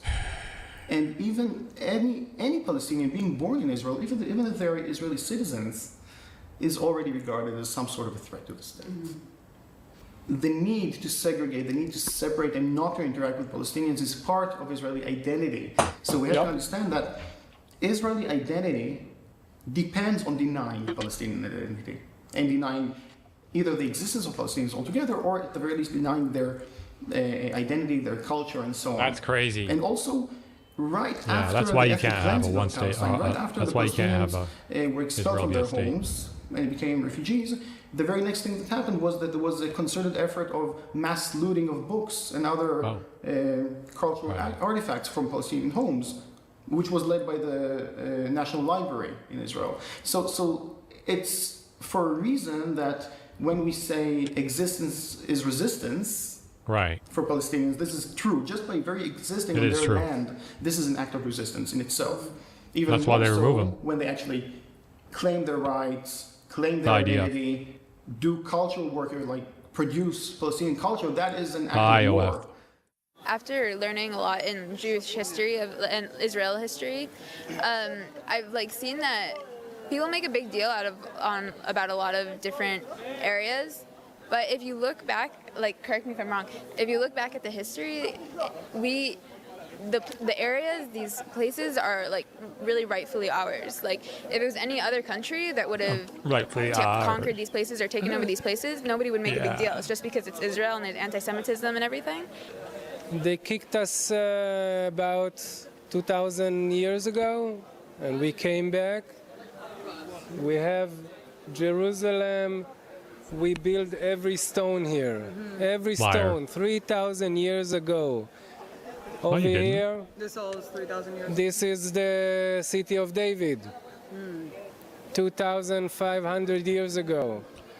Right. All history of the Jewish people. And the Islam doesn't have history at all in this country. I think that they should actually look at a history book and look at the progression of history and who occupied Israel. Go further back. So if it could be that the Palestinians occupied Israel, that's true, but who occupied that before that? And if you keep going back to the times of like the Bible, you'll see that it was indeed the Jews that did occupy. Palestinian, where are the Palestinian people during 4,000 years under the Ottoman? Answer me. Well, I'm the journalist here, so I don't... And how God punished is the sins? By other people. He said, he sent the Nazis, and now he sent Palestinians. Okay. But it's really rightfully ours if you look at the history and at, like, the wars. How? And we didn't even start a lot of the wars. And we conquered these places rightfully, like it's ours. We brought the settlements in by Gaza, you know, all the Gush Katif strip. The devil. Well, we gave part of Israel. It's not the devil is speaking to this guy. We do things for peace. I think that the Jews came here, they took this land, and this is our land now, and I don't think there should be here no Arabs. Like Arabs, they want, we gave them Gaza, they should go live there quietly if they want. They should go back to Iraq, I don't know, to wherever they want. But this is a place that God gave it to the Jews, and we don't want the Arabs to be here. And before they accuse anyone of occupying, they should actually look back and look at history. So you wouldn't call any of this occupied territory? No, I think that whatever deals were made and wars were fought, they took the land, and that's the way things work. I mean, would you call America occupied by Americans because the British used to rule? The people who kicked the Jews out of Israel were the Arabs. 1,400 years later, we come back. Now, I'm not saying that we can blame the people living here for what happened, but you gotta accept that that's some kind of divine justice, that their great-great-great-great-grandfathers kicked my great-great-great-grandfather out of here, and then we come back, and all of a sudden they're like, well, no, we don't want it, it's not fair. They took the land from us, not the Romans, and not the Persians, and not the Byzantines. It was Arabs who took this land from Jews. And so, yeah, we came back and we took what was rightfully ours. Besides the fact that before the Jews came to here in the late 1800s, early 1900s, it was like a barren land. Like, because the Jews came here, it started to, like, flourish or whatever, and become... Actually, like, people started planting things and making settlements in all these places. If the Jews never came here, then it'd be in the same place it was like 200 years ago, or not where it is today. And so the Jews came here and they started making it better for also the Arabs, and they only start to be an issue because the Arabs started to make it more of an issue. How many people think like you? What is the state of the left wing within Israeli society? So the people who think like me are a negligible few. And I would argue that there is no left in Israel and never ever existed. What you have are those self-proclaimed leftists, liberal Zionists, who basically speak the language of peace and human rights and so on in order to sugarcoat their racism and supremacy. And they speak a very different language than the acting government, for example, because the acting government is clearly a right-wing government. They are shameless about their racist attitudes and so on. They say this is ours and only ours. Many of them are decent enough to say, yes, there was the ethnic cleansing of Palestine, and that's a good thing. The problem is that we haven't finished the job, that there are still Palestinians left in Palestine. With the other type of Zionists, with the so-called left in Israel, we cannot even agree about the basic facts. But for them, in order to feel that they are both Zionist and moral at the same time, they have to keep lying to themselves all the time, every moment of every day. So they have perfected this whole discourse of lies in order to lie to themselves and also in order to lie to the international community, in order to justify their existence here in that. I think the occupation does have a big role and important. I don't think there should be no occupation at all, but in the occupation things needs to be more human. Do you get called a leftist a lot? Yeah, and I am a leftist. Is leftist a slur sometimes? Yes, it is. It is not a good way to be called in Israel. Israel doesn't want to compromise on security. They have to do a blockade. They have to kind of cut this off.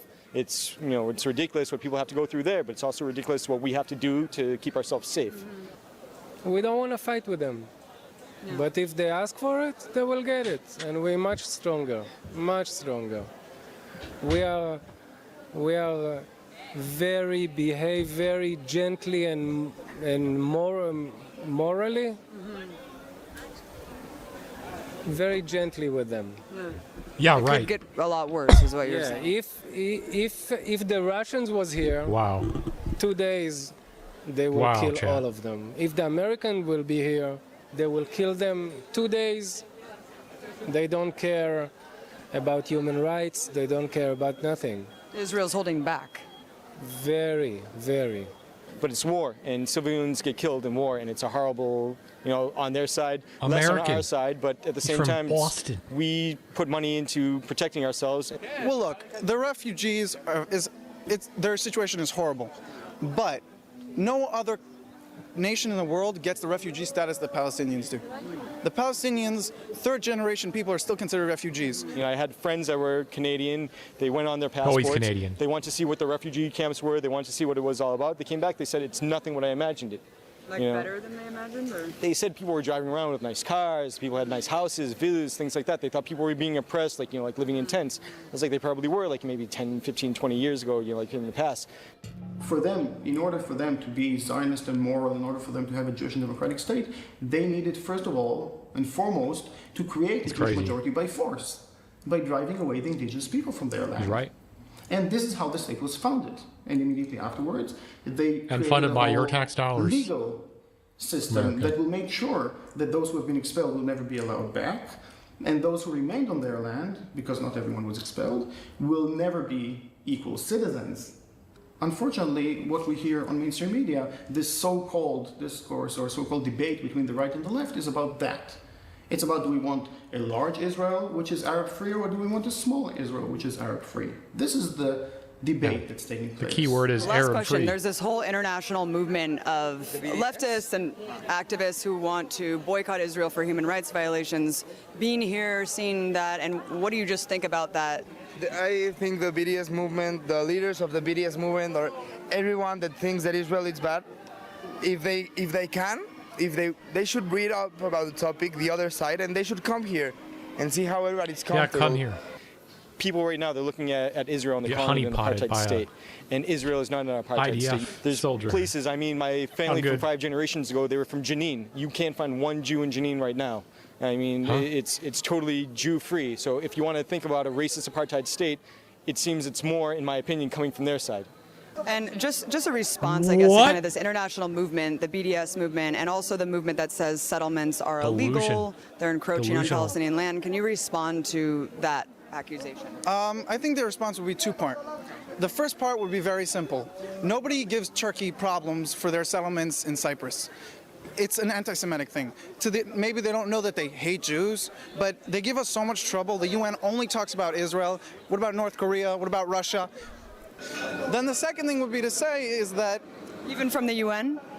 Completely from the UN. I mean, come on. You're talking about that we're worse than the North Korean dictatorship? Like, nobody in the world thinks that. Worse. So those people in the UN and all these peace activists. Like, I mean, that's look, the top bar. she's a woman. She's walking around however she wants here in Israel, right? There's female genital mutilation in Egypt, not very far from here. Why don't people talk about that? Oh my God. Everyone says that. Like, we should have not more rights. Yeah, Egypt, run by the United States of America. Just like our South American counterparts. I think we have rights to build more houses for our citizens. We have rights. And you have no rights. A lot of things that Israel gets criticism for, other countries will never get it. אני רוצה להגיד פה לראש ממשלה פה בארץ, בישראל.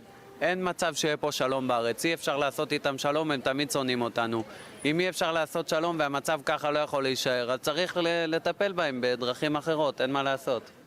Handle them in other ways. It's irrelevant. The views of Israelis about the situation are totally irrelevant to the question of how do we change the situation. Did it matter what white people think about apartheid in South Africa at the time?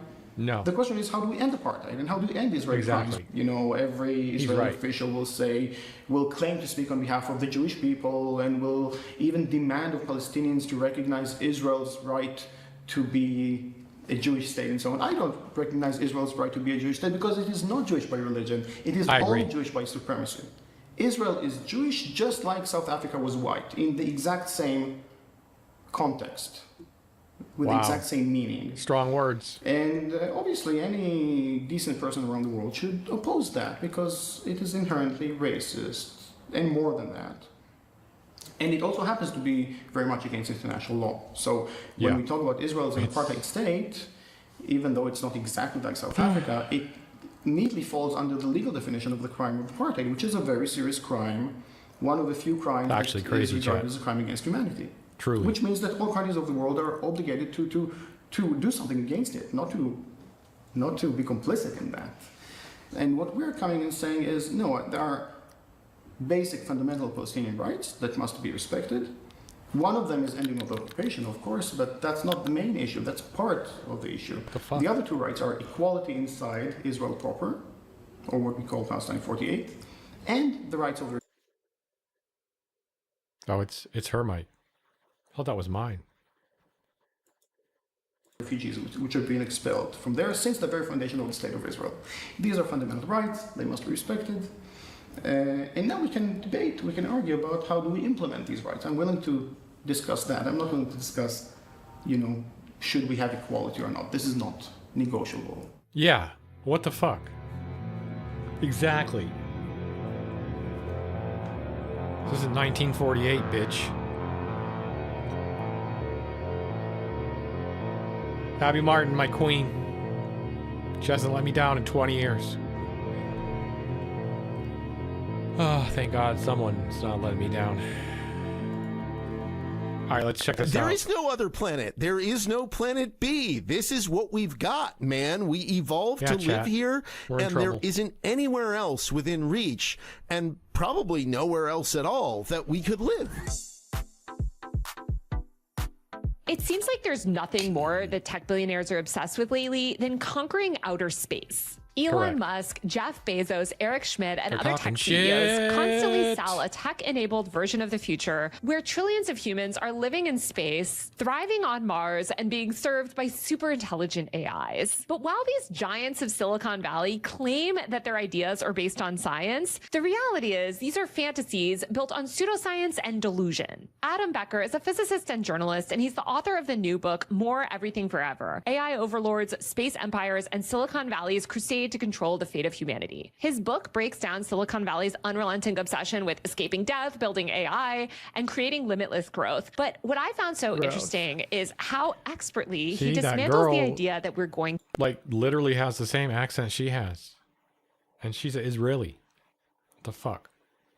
to go to Mars. This idea of going to Mars and living in space is a vision of the future that these tech billionaires are currently leveraging to amass massive amounts of power and wealth. So today I'm really excited to have Adam break down from a scientist's perspective why all of this is such complete nonsense, how Mars became this complete fixation for the ultra wealthy tech elite, and what we can actually do to make life better for all of us here on Earth. Adam, welcome to Power User. Oh, thanks for having me, Taylor. It's great to be here. So, Adam, tell me, when did this obsession with expanding to other planets and interplanetary travel and conquering, etc., begin among these Silicon Valley tech leaders? That's a great question. I think that the real answer is it began for them when they were kids. They read a lot of science fiction and saw it as a kind of roadmap or even a promise about what the future was going to hold.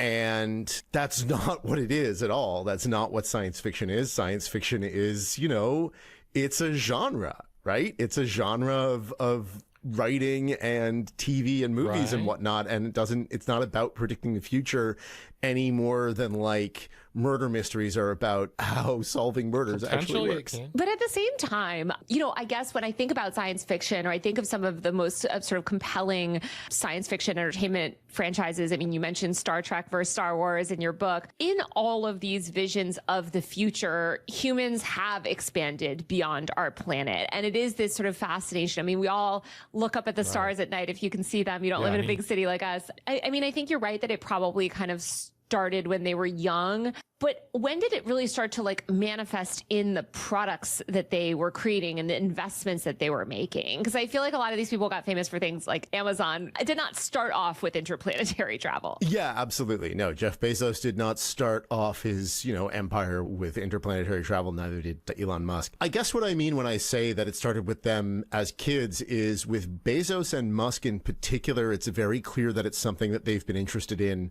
their entire lives, even though it's not how they first started out making their money. Bezos was talking about this stuff when he was in high school, and we know that because he gave a speech about it. And so I think in a way it's always been there. It's always been sort of lurking under the surface, even before they started explicitly pushing for space, that, Bezos and Musk have always wanted this, and they're not alone in this. And it's also something, they're not particularly original, right? It's not like Bezos and Musk came up with the idea of space colonization. This is something that has been in the American psyche, for decades, if not a century, right? There's a reason it was in the science fiction that they were reading. And that goes back to things like, this American idea of the frontier and this European, notion of colonialism, and this idea of, okay, maybe space is the final frontier. Maybe we can do a colonialism again in space. And the fact is that that's not going to happen. So when do these colonial beliefs and, desires start to really manifest in the products that they're developing and the investments that they're making? So with Musk, it happens pretty quickly. With Musk, he is one of the co-founders of PayPal. He has this startup that kind of gets eaten by PayPal. And that gets him his first, big bundle of cash, aside from the stuff, that he got from his parents. And once he had that, he immediately goes off and starts SpaceX because he is obsessed with this idea of colonizing Mars. And it's always been there with him, pretty out in the open. With Bezos, it didn't really show up in a serious way until he founded Blue Origin, which was in 2000. And that, made it clear what he had been after for a while. Again, he'd been talking about this stuff in high school. But if you go back and look at stuff that Bezos was saying when he started Amazon, right now, Amazon is the everything store, but Amazon started out with books. And if you go back and look at what he was saying when he started Amazon, it's very clear that Jeff Bezos does not have any great love for books in and of themselves. Yeah, there you go. He started Amazon out with books because books were an easy thing to do by mail. There was media mail, and you could return unsold merchandise to the publishers and get a full refund, which is very unusual, but that's the way it works in the publishing industry. And they're not perishable, right? You can just leave books in a warehouse and they're not going to go bad or something like that. So it's an easy way to start out. If you go back and take a look at the very early days of Amazon, it's clear that Bezos was in there not for the love of books, but to make an enormous amount of money. He originally it is wanted a one-way to call trip, the company actually. Relentless, but Relentless.com was taken. And so he picked, the river with the largest output in the world. He wouldn't be able to come back. This was, for him, a means of getting a large amount of money in order to pursue his space dreams. Because, if you want to go to space, you need a large amount of money. Yeah, it seems like, I was fascinated to know how early these companies were founded. Again, you mentioned, back in 2000 is Blue Origin. SpaceX is just 2 years after that. No, the people that go to Mars first are going to be there forever, right? For sure. It's just the way it's going to be. Because, their bones alone, chat. You could stay there for some time, but not long. And that is, I would say, about 15 years earlier than I would have thought. I certainly didn't start hearing about this stuff until the 2010s. How did those companies evolve, and how did the space dreams or multi-galaxy colonial expansion plans evolve, from the early 2000s to the 2010s, maybe, when a lot of this stuff started to enter the public consciousness? The way that these companies, both of them, really got off the ground was with government contracts. Right? The space shuttle in 2000, it was already pretty clear by the early 2010s. The Columbia disaster was 2003 when the Columbia space shuttle was destroyed on reentry, killing all the astronauts on board. It was really awful. But even before that, it was clear that the space shuttle fleet was aging and that the U.S. would need other ways of getting stuff into space. This was the George W. Bush administration. People were even more interested than they had been during the Clinton years in public-private partnerships. And so these companies said, we can get space for less money than NASA. Yes. And it turns out that because NASA's money is controlled by a political process, that is not a terribly difficult thing to do, getting stuff into space for less money than NASA. We can modernly prove we can live on at least a moon, for a couple years. Then I think we can go to Mars. But until that point, why are they even trying anything else? Compared to Mars, the moon is a straight shot. It's easy. We just did it. Because NASA's got some dysfunction that comes from the fact that they are constantly scrambling for money from Congress and various presidential administrations. We know the trajectory. So it's fine. These companies basically got off the ground and are still largely funded by government contracts, which is to say all of their money, especially in the case of Elon Musk, comes from us, comes from our taxes, which is one of the reasons why. Guys, is there something about Mars we don't know? Either there's a valuable resource there, or old Tusky Boy knows something about it we don't.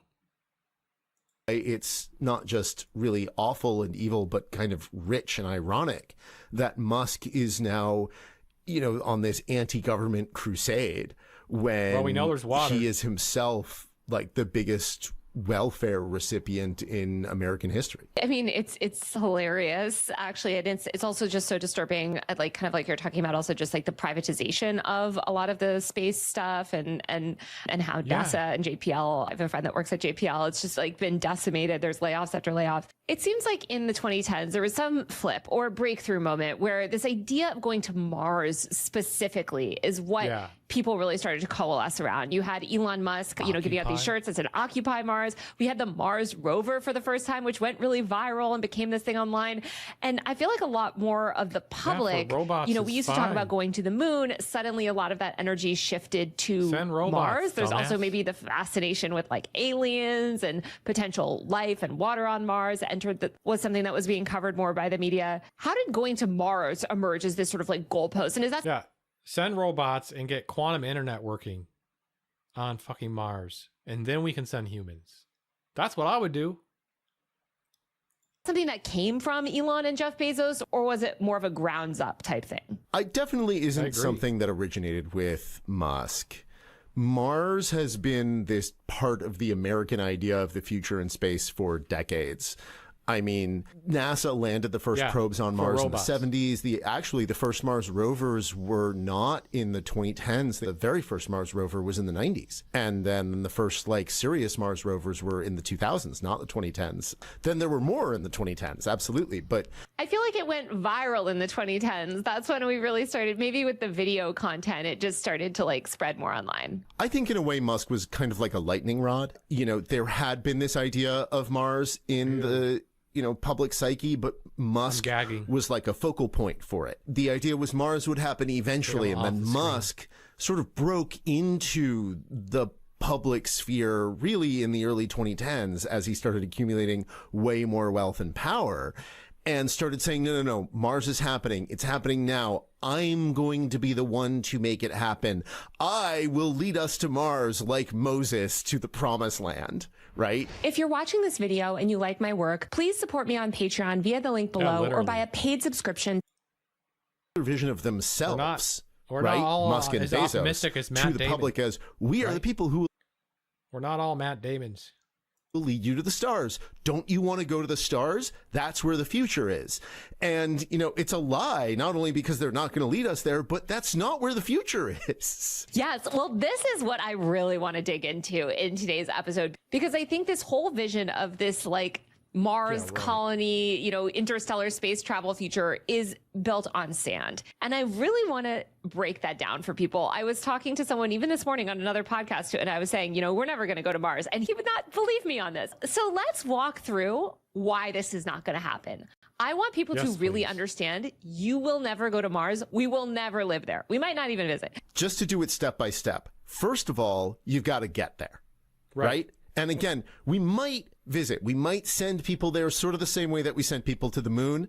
But getting there is a lot harder than getting to the moon. And it's not just that it's farther away. It's that you have to wait for particular launch windows because the Earth and Mars have to be in the right positions relative to each other. And how often do those launch windows come? About every 15 to 18 months, I think, something like that. So, not that often. Whereas with the moon, you can just kind of go basically any old time, certainly, several times a month at least, because the moon orbits the Earth. Okay, so the launch issues are, automatically slow the timeline down. And it takes a lot of time to get there. To get to the moon takes about 3 days.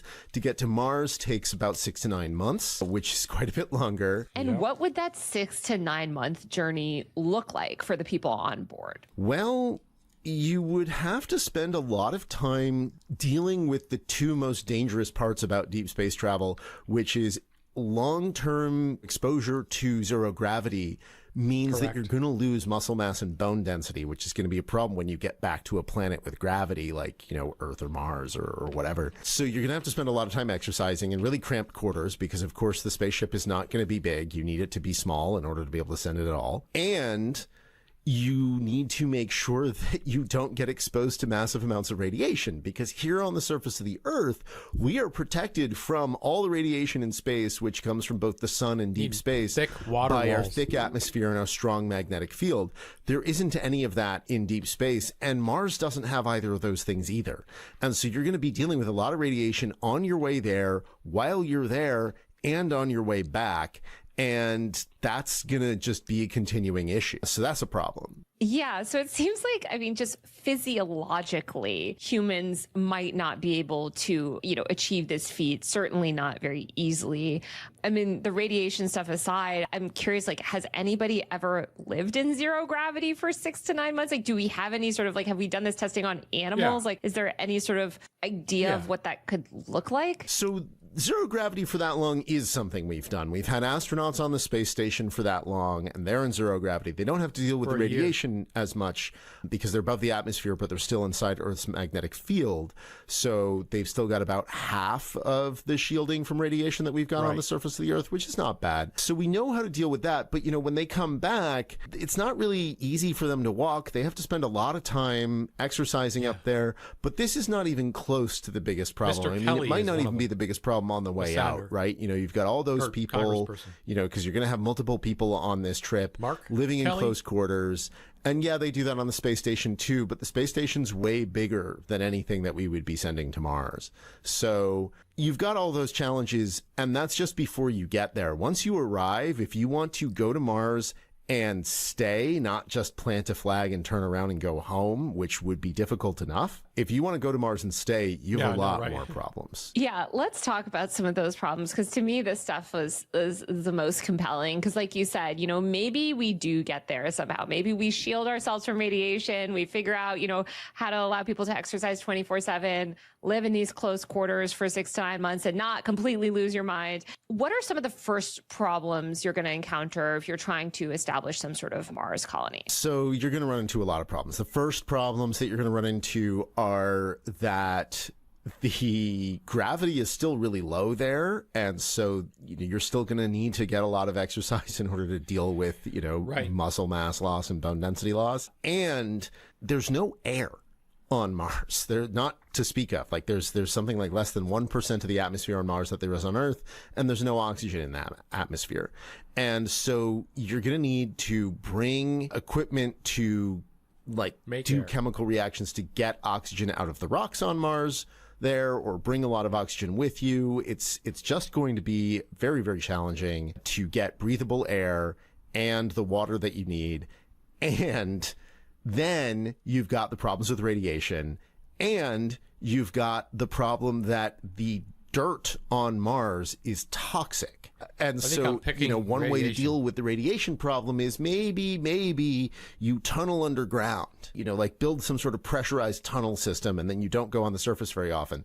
That sounds really grim to me, but maybe you could do that, except for the fact that because the dirt is toxic, you are going to be exposed to a lot of toxic dirt when you're building something like that. Correct. And of course, you got to do that in spacesuits. Well, how toxic is the dirt? I mean, if you're in a spacesuit, it's not like the dirt would get in the spacesuit theoretically. So what does it matter if the dirt is that toxic? Well, it's not going to get in the spacesuit, but it's going to get into the environments that you build for yourself on Mars, and you can't spend all of your time 24/7 in a spacesuit. And it could stick to the spacesuit. You're going to have a hard time getting it off of the spacesuit, getting it out of everything. It's very fine dust. And so it'll be there, and it'll get into your water, it'll get into your food, and it'll get into your body. You talk about in the book that this realization of the toxicity of the dirt is what breaks the whole kind of mirage for you, where you're like, okay, this is actually just like a kind of potentially insurmountable. Like you mentioned, like just the dust is so insanely toxic that there just would be almost no way to avoid it, and people would die. It's not even the biggest problem. It's just the one that sort of shook me out of my complacency that we were going to Mars. I saw that and I was like, wait, and I already know about all these other problems. Wait a minute. I don't think this is going to happen.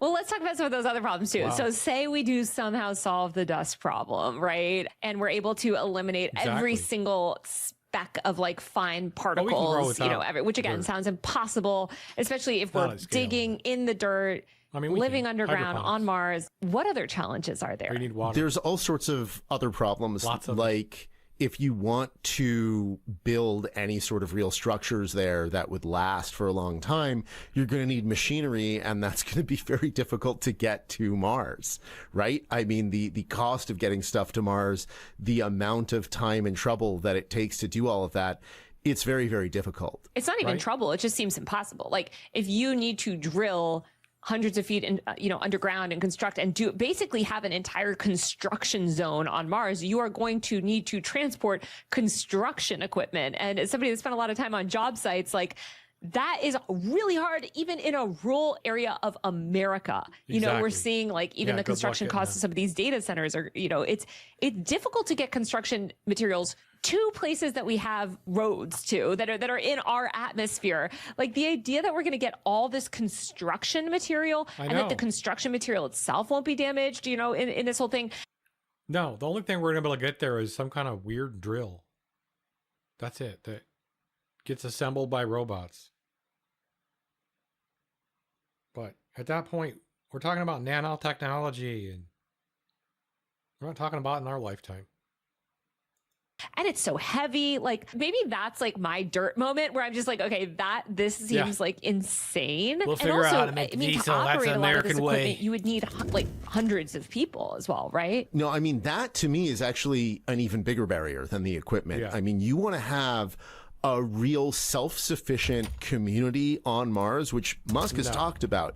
He says he wants us to have a self-sufficient colony on Mars that will survive even if there's a disaster on Earth and the supply rockets stop coming. Show, that means that you need to have enough people not just to operate all that equipment, but to build it in the first place. And the number of people that you would need on Mars to do that, Musk keeps saying he wants 1 million people on Mars. There's even stuff in his, SpaceX IPO documents that says that, he gets a bonus if there's 1 million people living on Mars, which, I know. What a joke. But that is not enough, as it turns out, because you would need an entire independent high-tech economy on Mars. And the number of people you need to do that is somewhere on the order of like 500 million or maybe even 1 billion people on Mars. And people can't have babies on Mars, right? Because of the lack of gravity? Yeah, that was the next thing I was going to say. Yeah, exactly. We don't know. It may not be possible to have babies in Martian gravity. Martian gravity is about 1/3 of what we have on Earth. Interesting. We do not know what effect that has on, conception, gestation, birth, and, development of fetuses in the womb and children once they're, out in the world. We don't know what that does to them. We don't know if it's survivable. Right, because of course bones are growing and gravity is really important to that. And also it's just like so much of these ideas of going to Mars too, it sounds like people just have to be exercising 24/7 to like constantly not lose their like muscle mass and like bone density and everything. I mean, you talk about in your book this theory of like, maybe we'll just keep all the kids, under age 20 in some like pressurized vacuum. And at this point, I'm just like, God, it would be so miserable. This life that you're describing is so radically different than I think the vision that Musk is proposing or that Jeff Bezos, but this actually sounds hellish. And I don't even think it's ethical to subject a child to that life. No, I don't think so. Yeah, I mean, look, Musk says that he's going to solve all these problems by terraforming Mars, by making Mars's surface more like Earth, giving it an atmosphere, putting in a lot of plants and water and life and whatnot. That would be cool. You can't do it. Tell me why you can't do it. Yeah, so Musk says he wants to do it by melting the Martian ice caps, but there's just not enough stuff in those ice caps to give Mars even close to enough atmosphere. I mean, to give you an idea of how bad the atmosphere problem is on Mars, you would, if you were on the surface of Mars without a spacesuit on, you would asphyxiate while your saliva boiled off your tongue. So that's bad. You would need to basically bring in massive amounts of air and water in order to make Mars a place that you could live on the surface of without a spacesuit, even temporarily. And there's not really a good way to bring that stuff from Earth in the quantities needed. You would need to do something truly spectacularly cosmic, get a bunch of comets to impact on the surface of Mars to bring in the materials on their surface. That is a project that is probably not within the technological reach of humanity for centuries, if ever. It's just not a thing that's going to work. Yeah, to attract the right comets with the right materials, and then also the impact, of course, that would cause. It seems delusional, a lot of this stuff. I think it is delusional, and you could build a research base on Mars. Probably. I say this in the book.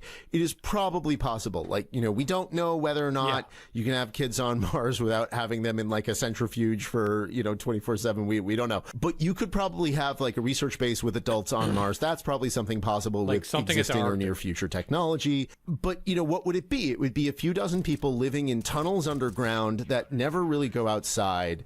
It would be incredibly depressing. And one of the things that I think I really want to impress upon people is a lot of people say that they want to go to Mars, that it would be cool to go to Mars. Yeah, I think that they don't understand what it would mean to actually go to Mars. It would be really, really awful. You don't see people lining up to volunteer to live isolated alone in the Antarctic tundra.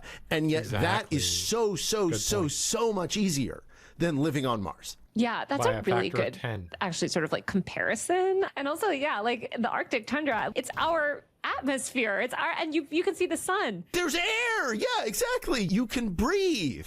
Yeah, maybe you'll see a penguin. It actually sounds so arrogant and egotistical to me. You know, when you really start to break it down, you really start to think about it. And sure, I'm sure there's like fantastical theories all over of like, oh, how we'll address this and address this and address this. But as you mentioned, at a certain point, you run up against scientific reality. And yet this vision persists. I mean, you mentioned in the SpaceX IPO, which is about to be in all of our 401ks, Elon Musk has this clause that he'll get extra money, right? If 1 million people get to Mars. Like he is, I feel like really mainstreaming this into the public consciousness along with the help of people like Bezos, et cetera. And it seems really dangerous to me. Like it's like we're really selling people this like lie. No, I think that's right. It is a lie. And it's a lie, again, it doesn't just sell people Mars, it sells people Musk, right? It sells Musk as a savior. That's right. And gives him a perfect excuse for all of the stuff that he wants to do. You know, there's all of these safety violations and alleged safety violations that have happened at Musk's, you know, various industrial sites for SpaceX and Tesla. And the reports that have come back from people who worked there all, you know, pretty much say the same thing, which is that Musk keeps saying, no, we have to ignore this stuff and keep our eye on the ball. And the ball that we're keeping our eye on is getting to Mars. Mars has to happen before Earth dies. It's like, okay, first of all, that's not going to happen. And second, what do you mean before Earth dies? Like this is to me one of the craziest things, and I guess I talk about this in the book too. Yeah, Kyle, what Musk does that mean? says, oh, you know, what if an asteroid hits Earth that's as big as the one that killed off the dinosaurs 66 million years ago? And like, you know, the day that happened, which was the worst day in the history of complex life on Earth, that was a nicer day than any day on the surface of Mars ever. And we know that because mammals survived. I also think it's just so insidious of him to frame it that way at the same time that he's building things like Colossus, his massive gas-powered data center project that is polluting the atmosphere at, you know, just skyrocketing rates. It is an ecological disaster. Like he is part of, you know, the acceleration of the collapse of Earth. He is helping to decimate our atmosphere, you know, here while selling everybody on this sort of like utopian vision of Mars. Yes, I think that's exactly right. And I think there's this very sort of disposable logic at work there where like, oh, we can just use up Earth. And then when we're done, we move on to the next planet. And first of all, what are you, a locust?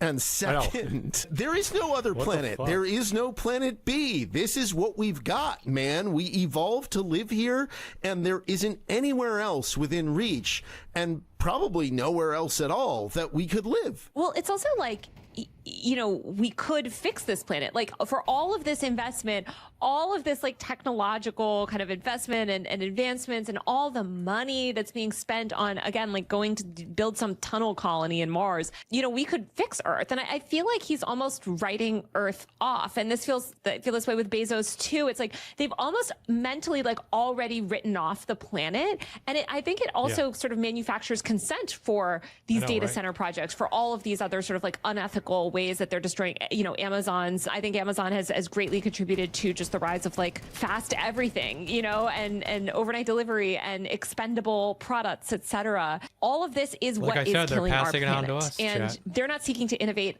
you know, our way out of any of that. No, I completely agree.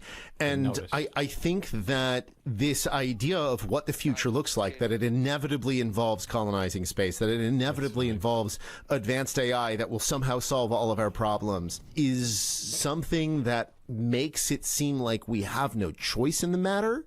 You know, both Musk and Bezos talk about how either we have to go out into space or we're going to die. Well, Musk says we're going to die.